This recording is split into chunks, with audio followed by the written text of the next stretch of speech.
Damn doctor hobbled me. I'm just kidding. He helped. But it is really sore. Like most things, you gotta rip out the poison in order for it to heal. So that's what my toe's doing. And that's what I'm doing with my life. That's better. Look what else came in the mail whilst I was out running around. Oh, buddy. Now here's the thing. I've got zero need for a chainsaw right now. But if I end up in the bush, which is the plan, you never know when this might come in handy. And also it comes with a 4 amp hour battery, which is the other two that let me try that again. The other two batteries that came with the other Ryobi tools I bought, they're only 1.5 amp hours. So this was a pretty good deal. Tool, 4 amp hour battery, and another charger. I don't know if it's like a discontinued model or what, but that's pretty cool. All right, I got the impact socket. I bought a new breaker bar because I broke mine. My goodness. Transition. I wonder if you can actually see that happening. That'd be pretty cool. I really want to get the passenger done today, and I would love to get the rears done. We'll see how much sunlight we have left to work with. All right, new breaker bar, new socket. This is not gonna end well. Holy God. I'm gonna break another breaker bar, I feel like. Am I going the wrong way? Screw me. Oh. That's what I get for taking a huge break.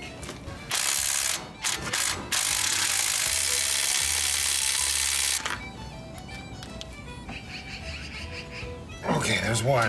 Nice. And there's two. Ha! Tragedy. Oh.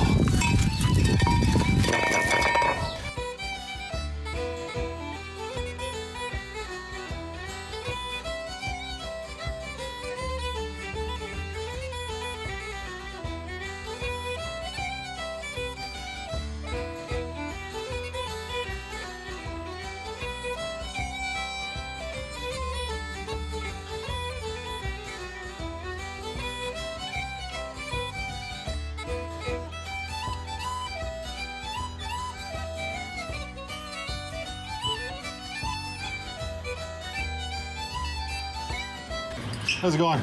Good, thanks. Have a safe Canada's Day. Same to you.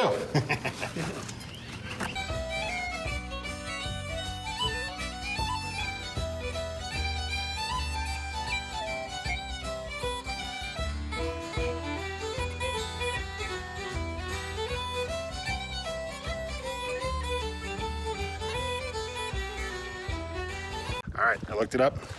These bad boys got to be torqued to 140 foot-pounds. So let's do that and call this probably a day. Do the rears tomorrow.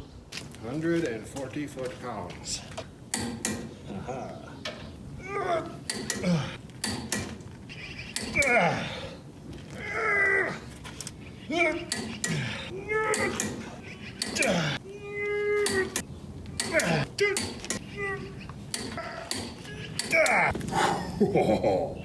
Happy St. Patrick's Day. Steady, steady, steady. Haha. Okay, so day 3 for the spark plugs and brake job.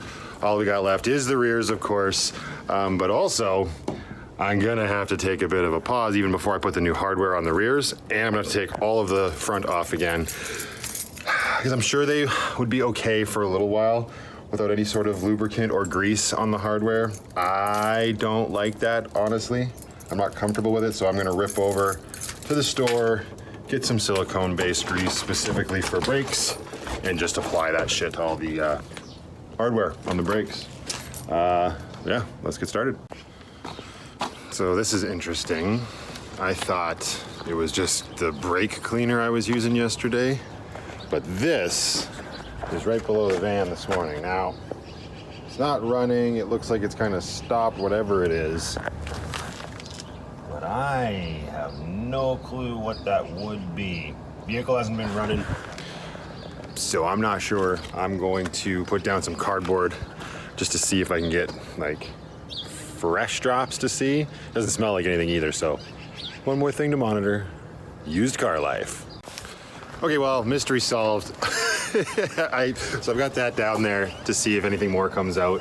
Hopefully nothing will, because it is very clearly brake fluid.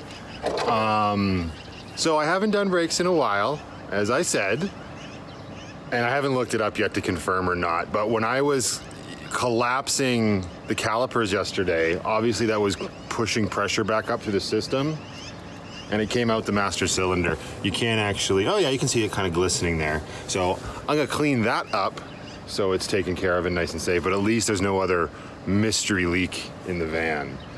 And I'm gonna have to suck some of that out because I clearly overfilled it when I did the brake lines the other day.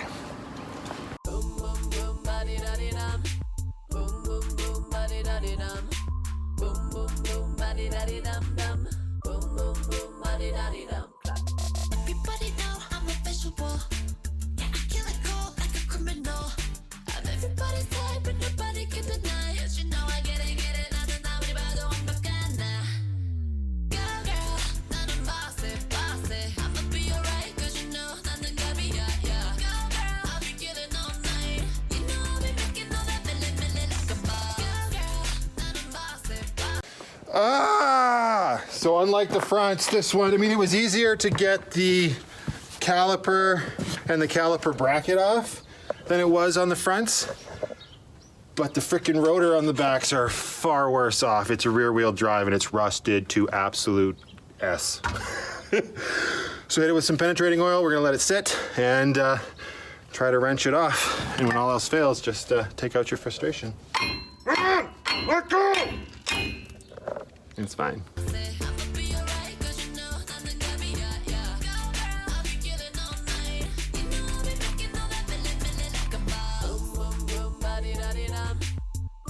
Like, what are the chances? Bashing that rotor. I keep wanting to say router. Rotor! I've had this hammer forever. Now it's in pieces. Stubborn rust. All right, try another hammer.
Well, okay, first of all, the battery died on the phone, so we didn't get the last of that tire, but you get the idea. I was changing brakes.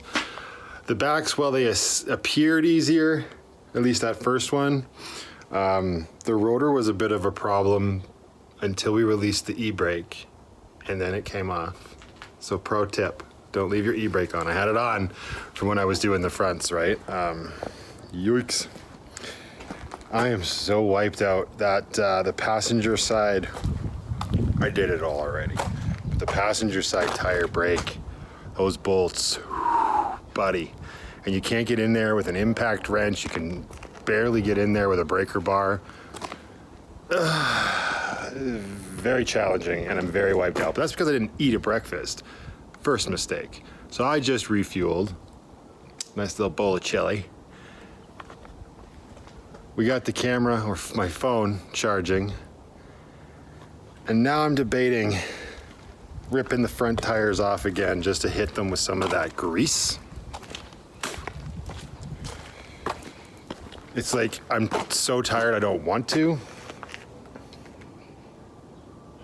But it's also like, I might as well get it over with. Yeah. I think that's what I'm gonna do. We're just gonna wrap this up here because this has gone on far too long. 3 days to do all this, but I saved myself about $575 in labor costs. So worth it. All that stuff can go, or all that money can go towards something else for the van build, which we're getting closer and closer to every day. And I've got a lot more confidence in this thing now that we've done this maintenance work on it. Hopefully the brakes, you know, hold up when I actually get it moving, but as of right now, it's still immobile. There's no seats attached to it. That's next, get it all cleaned out and then probably do one more dump run. But anyway, that is it for now. I'm just gonna run the video out on me switching out these front, well, not switching out, but greasing up the front brakes. So yeah, until the next one, guys, be happy, be creative, be yourself, and most importantly, just be positive.